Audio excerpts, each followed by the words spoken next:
Aquí estamos, Fede, con la cábala. Veo que alguna gente se toma a puta broma lo de la cábala y la cábala funciona. Aunque sea, funciona y deja de funcionar. Cuando no grabamos en Dieta Casano, la rellana empata.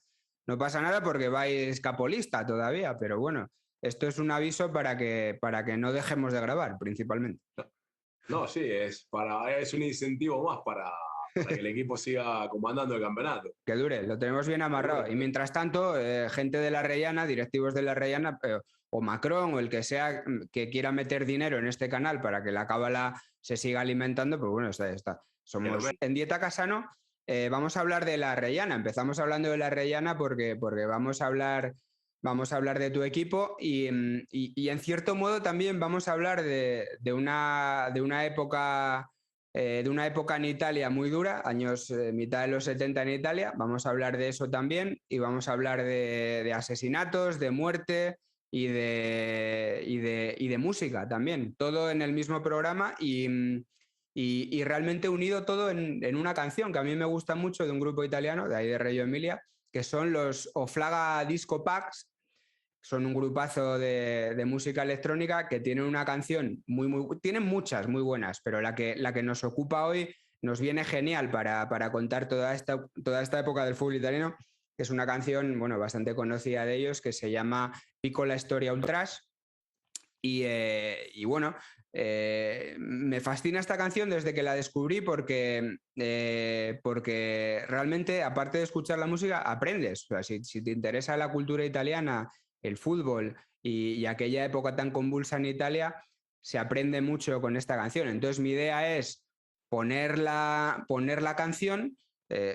Si YouTube nos lo veta, lo editaré de alguna manera para que podamos seguir entendiendo lo que sucede en esta canción. Y yo creo que tirando del texto de esa canción, de los hilos, podemos ir explicando muchas cosas muy, muy interesantes. Entonces, si te parece, le doy a compartir pantalla y vamos comentándola la canción.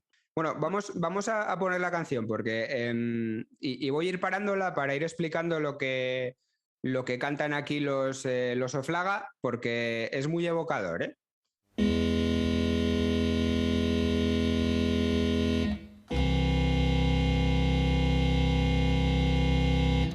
No, esto no es que viene un barco, es que suena así. O sea, es la música electrónica de los Oflaga.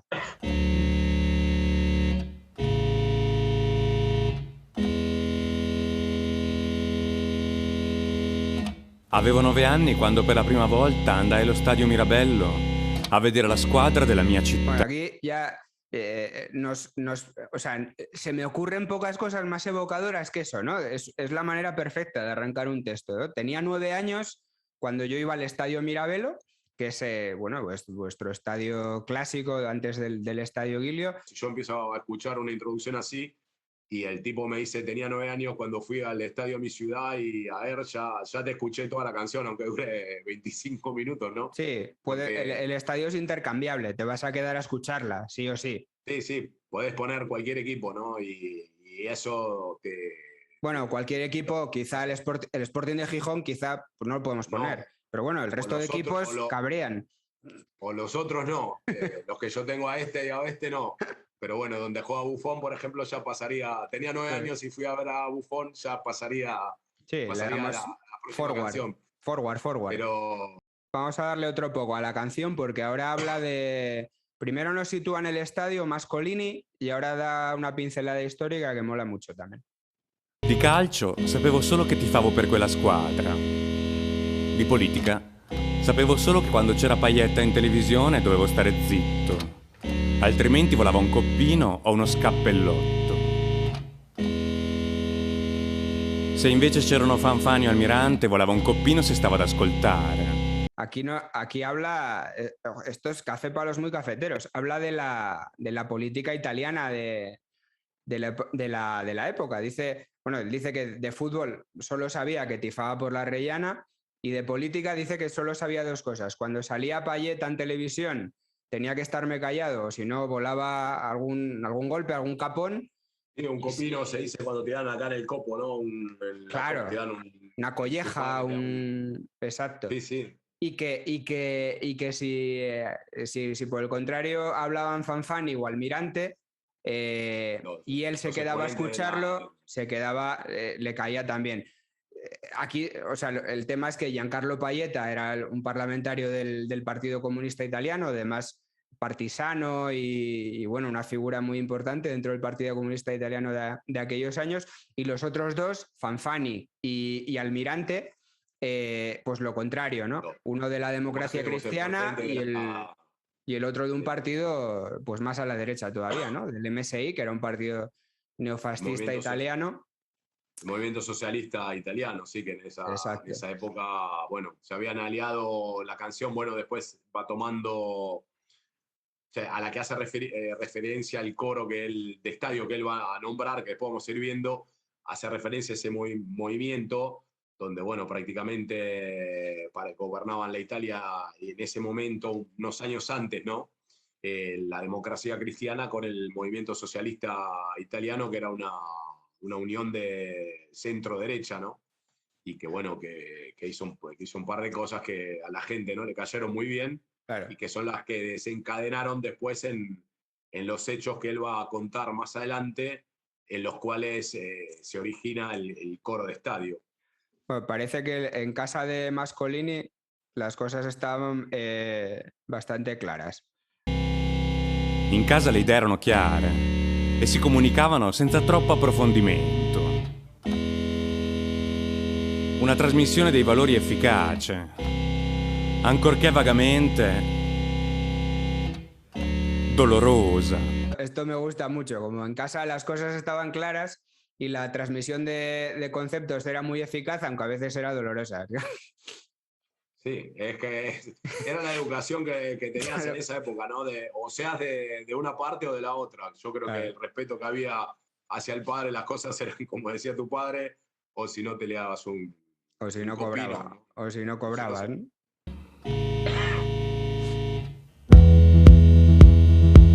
Ojo, ojo, que se pone... Nos vamos a la discoteca, Fede. Sí. Y después arranca más el... Allo stadio sentì un canto che mi parve bellissimo.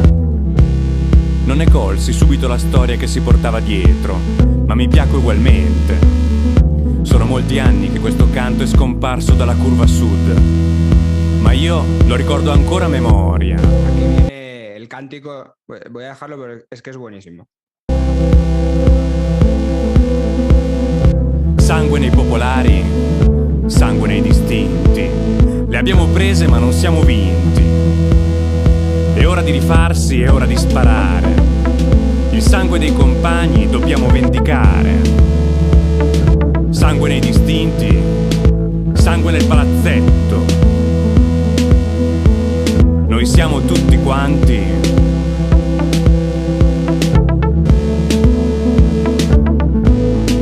ultrasghetto. Bueno, ¿qué quiere decir aquí, Fede? Yo lo entiendo, pero es que es duro este texto y creo que viene es un coro de estadio de Ultrasghetto, pero que viene de una canción reivindicativa y ¿qué quiere decir aquí? ¿Qué nos quiere decir aquí Mascolini? Porque es súper importante. Bueno, acá Max lo que está haciendo es habla de esta canción que era muy popular en esos años, que bueno, cuando llegué a Italia, bueno, yo no vivía en ese momento en Reggio Emilia, estaba en Argentina, y era una canción que se dejó de cantar a mitad de los años 80, pero que la había escuchado un montón de veces porque, bueno, teniendo siempre contacto y jugando al fútbol en los amatori con viejos ultrasguetos, fundadores y gente que comandaba el grupo en esa época, que en esa época era toda gente, como te decía antes, ¿no? Gente de 15 años. Uh-huh. Y bueno, la cantaban a veces en los desplazamientos en autobús a la mañana. Y bueno, es una canción que en realidad es mucho más larga. Él dice solo el ritornello, la parte del estribillo, ¿no? Que dice sangue nei popolari, sangue nei distinti. Le habíamos presi, ma non siamo vinti, ¿no? Como te decía antes, estamos hablando de los primeros fines de los 79. Hablé con Gianluca Riva, que es el que compuso esta canción en la plaza de la Rosta Nuova, que el quartiere, el barrio se llamaba gueto, por eso después él decidió al grupo de jóvenes llamarlo gueto, para diferenciarse de los viejos que tenían apenas 4 o 5 años más que ellos. No pensamos ahora como viejos de 40 años, Ya, claro. gente, por ahí eran 3 o 4 grados más en la escuela, ¿no? O habían terminado la escuela secundaria, ellos eran jóvenes. Entonces, bueno, para hacer la rima le quedó Ultras Gueto como uniendo los dos grupos en ese momento. Y bueno, la canción dice, bueno, fue copiada en realidad, esta canción, él se inspiró en una canción que cantaban las Brigatas Rossonera del Milan, hay que decirlo, esto era una canción que cantaban en ese momento, che parlava tifosi rossoneri, tifosi milanisti, teniamoci per mano in questi giorni tristi, ¿no? Que hablaba de los hinchas del Milan como que estén unidos, y la canción hablaba de nuevo a Marassi, de nuevo al Comunale de Torino. Bueno, la historia era más o menos igual a la que contaba él en la canción de Larrellano, ¿no? La habían prese en esos lugares, pero no se daban por vencidos. Entonces, bueno, era es hora de rifarci, ¿no? Hora de levantarse y hacerlo nuevamente. La sangre de los milanistas debíamos vendicar, ¿no? Tenemos que vengarnos. Entonces, bueno, ellos decían, disparamos en el Comunal, disparamos en Marassi, disparamos en todos los estadios de la Italia. Disparamos en el estadio de la Italia entera, no hicimos la Brigata Rossonera, no era el coro original. Entonces, bueno, él le cambia Marassi y Comunale por Novara y Spezia, que bueno, Novara a fines del año 70, él me contaba que fueron 15 chavales que no tenían más de 15 años, en tren solos, y bueno, en el medio de Novara los descubrieron y los molieron prácticamente a golpes. Hubo 4 o 5 que estuvieron internados una semana. Imagínate, gente de 15 años que va solo, y bueno, yo creo que no vas nunca más al estadio en tu vida si te pasa una... Yo creo que cuando vuelves a tu ciudad ni siquiera piensas. Bueno, pero bueno, gente brava. Gente brava. Entonces, bueno, él se acuerda de esto todo y bueno, sale como esta canción, ¿no? Que dice que, bueno, que había que vengarse de lo que había pasado ahí en Novara. Vamos a seguir con la canción, porque lo que viene ahora tiene miga, ¿eh? Tiene miga.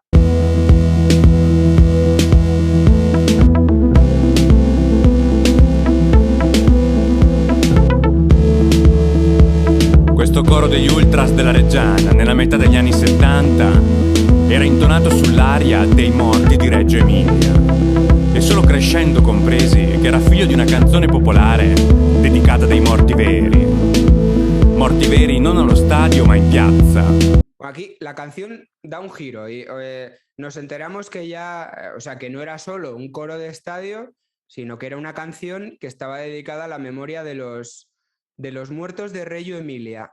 ¿Quién son exactamente esos muertos de Reggio Emilia, Fede? Bueno, los muertos de Reggio Emilia, acá se está refiriendo a un hecho puramente político, que, bueno, nosotros tenemos la plaza principal que se llama Mártires del 7 de julio, que es la plaza donde está el teatro y donde estaba la típica fontana que la gente, cuando la promoción de la Reggiana de la Serie C a la Serie B o a la Serie A, la histórica promoción, iban y se tiraban en la fontana, la típica plaza de centro de ciudad media grande, ¿no?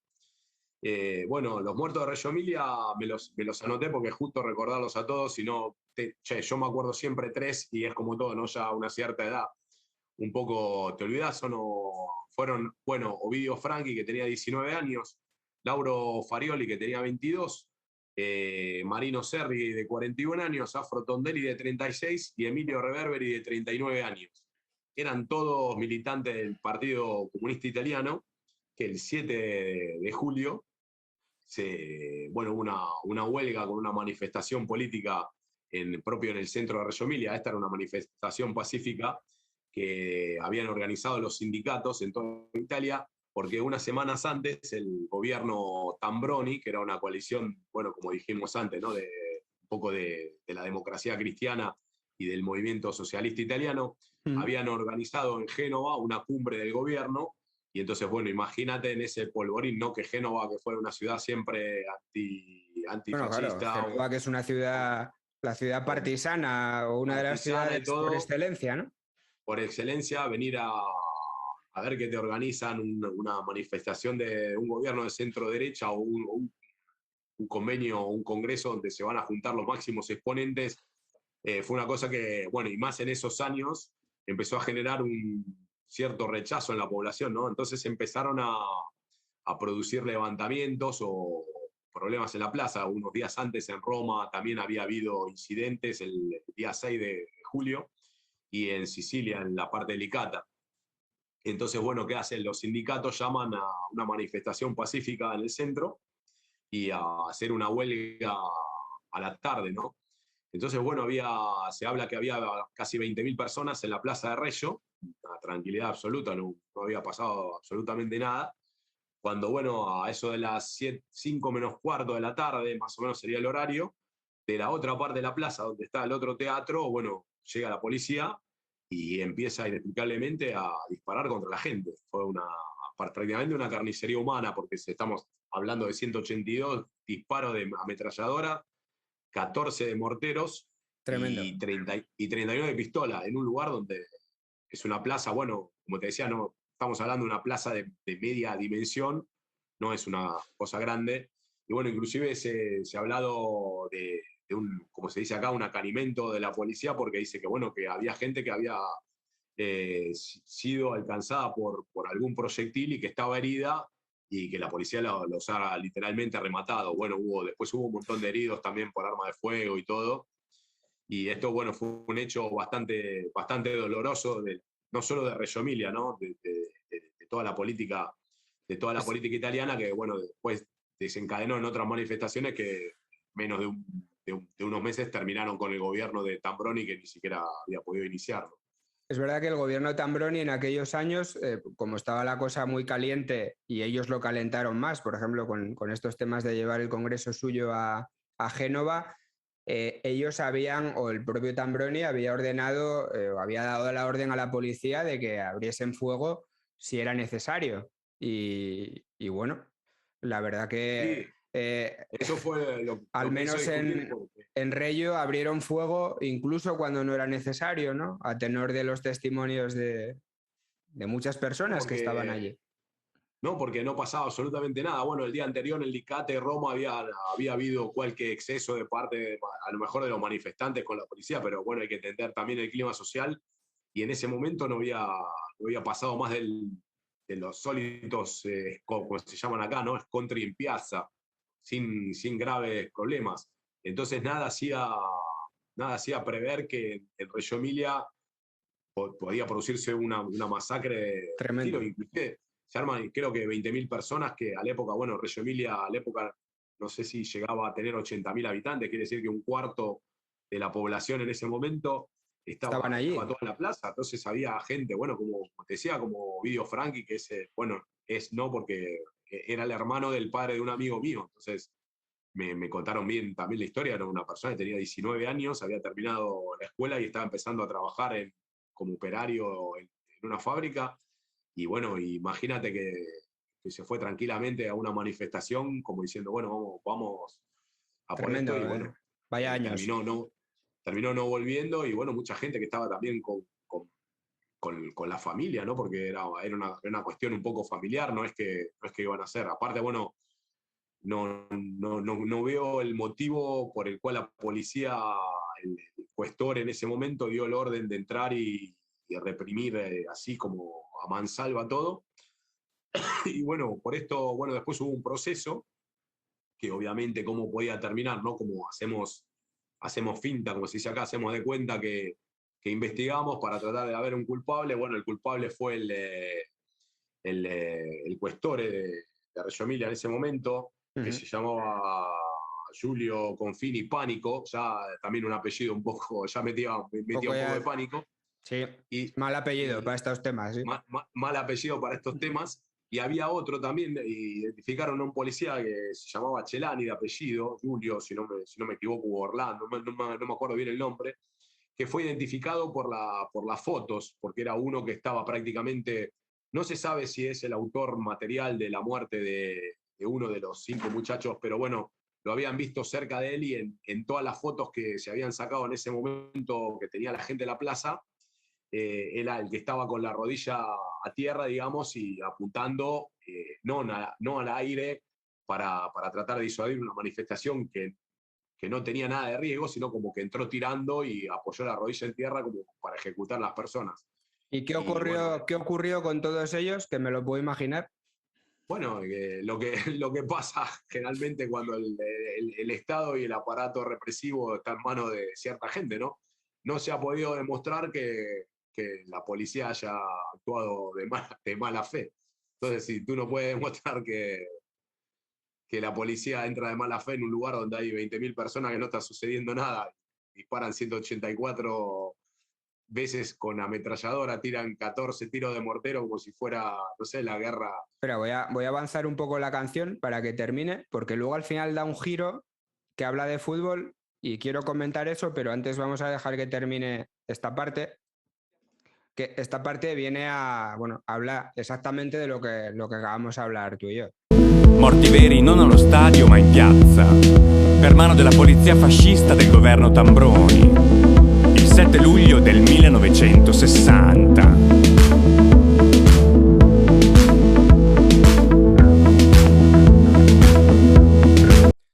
Pues bueno, sin más, lo que os comentaba, habla aquí los Oflaga de, bueno, de exactamente lo que comentamos, ¿no? Que al final fue la policía fascista del gobierno Tambroni la que entró en mitad de Reggio Emilia y con el resultado de 5 muertos.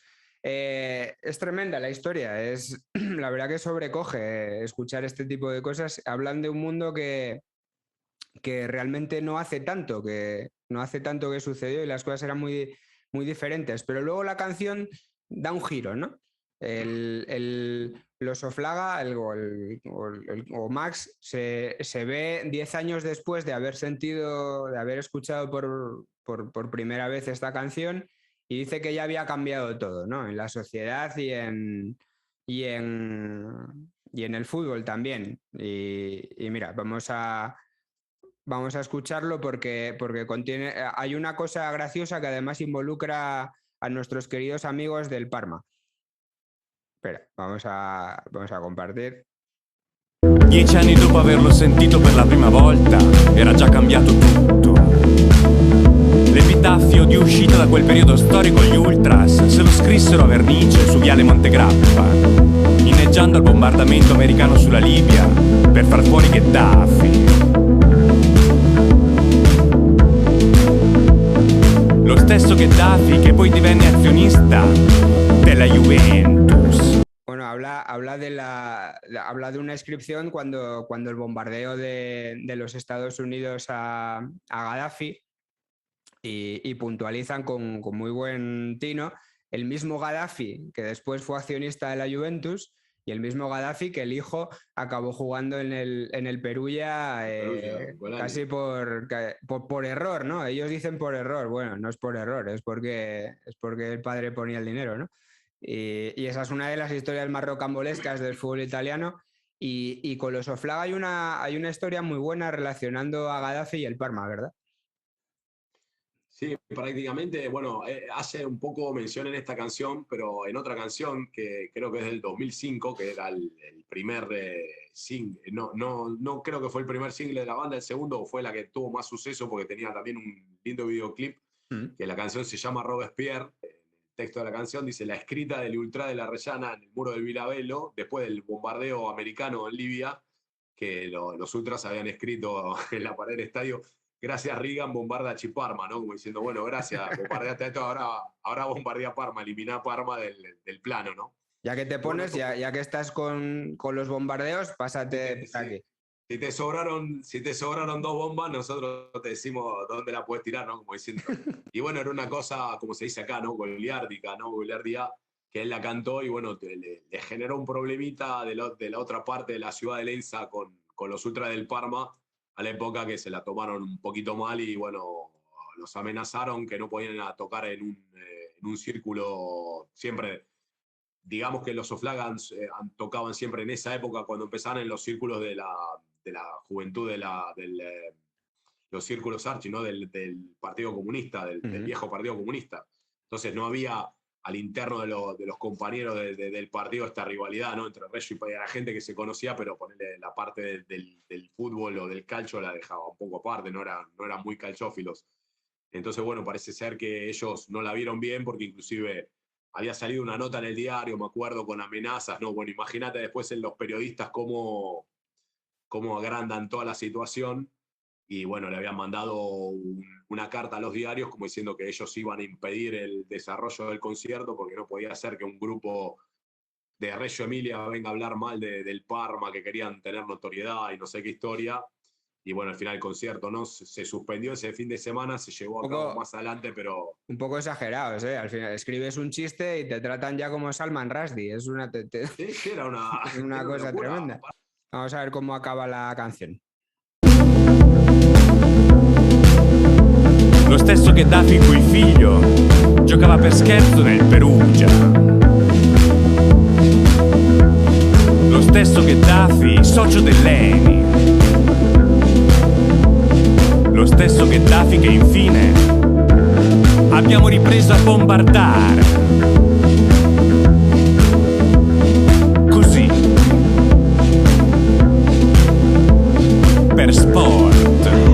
Bueno, pues habla lo que comentamos, ¿no? De Gaddafi, del Gaddafi accionista de la Juventus, que eso ya es tremendo, porque luego la Juventus va por la vida dando lecciones de profesionalidad y de buen hacer, y ha tenido de todo menos eso.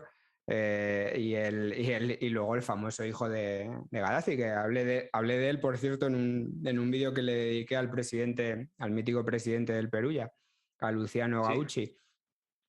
También habla del accionista de Eni, ¿no? Que era, bueno, no sé si era la gente en España de la AGIP, ¿no? Que tenía el control de la nafta y del mercado del gas y un montón de energía, ¿no? De todo lo que es relativo al petróleo y a los gases, a ese tipo de productos.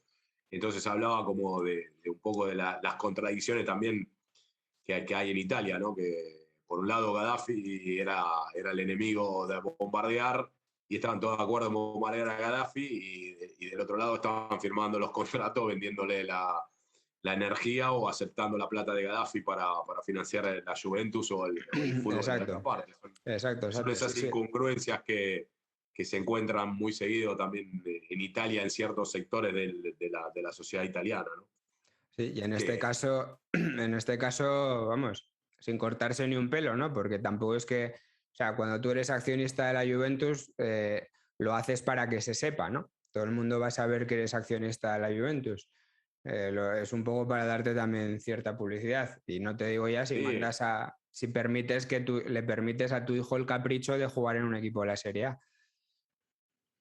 Sí, un poco como el que tiene plata hace lo que quiere, se dice en Argentina, ¿no? Exacto. Entonces, bueno, aquí funciona, se ve por qué en Argentina casi el 50% viene de Italia.